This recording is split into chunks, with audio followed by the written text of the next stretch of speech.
54 milliards d'euros d'argent public à investir. J'espère que vous allez faire les bons choix. Avec Laure, on va y veiller ce matin. Dans quoi allez-vous placer ces 54 milliards d'argent public ? Je suis content que vous précisiez placer, parce que c'est quand même investir l'argent pour l'avenir, ce qui n'est pas tout à fait dépenser des sous sans compter.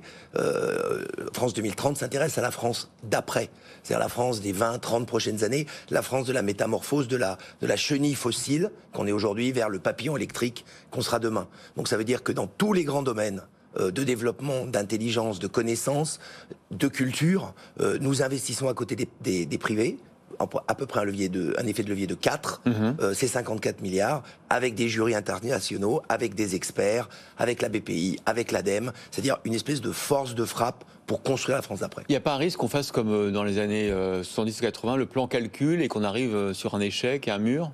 C'est l'inverse d'un plan. C'est-à-dire, l'idée, c'est de trouver des thématiques du futur. C'est ce qu'on appelle les appels à manifestation d'intérêt. Il y en a 56 en ce moment.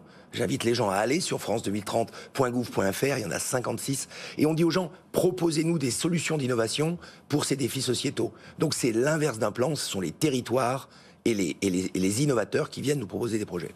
Votre travail au quotidien, c'est un peu la même chose que nous. C'est-à-dire que vous écoutez des gens qui ont envie de changer le monde toute la journée avec des propositions plus ou moins valables. Où est-ce que vous mettez le curseur ? C'est quoi ? Faites comme nous, c'est l'envie. Vous dites, ah, ce projet, il est sympa. D'abord, c'est essayer, en fonction de tous les dossiers, toutes les remarques qu'on a, toutes les anticipations, de voir sur quel secteur c'est intéressant. Parce que c'est pas non plus le concours Lépine de l'innovation. Ouais. C'est-à-dire que derrière, il y a une réflexion sur la véritable demande. L'innovation, c'est pas une offre. Hein. C'est pas, tiens, j'ai une idée, je vous proposer. C'est vraiment la réponse à une demande sociétale. Mais par contre, vous avez raison, je fais un métier passionnant parce que j'entends des gens absolument géniaux. Je vous cite un exemple, le quantique, les ordinateurs quantiques. On vient de recevoir un prix Nobel. Ce prix Nobel, il est à l'origine de 2 entreprises que France 2030 soutient. Candela et Pascal. Il y en a d'autres. Et ça, c'est le bonheur de mon métier. Je rencontre des gens absolument exceptionnels.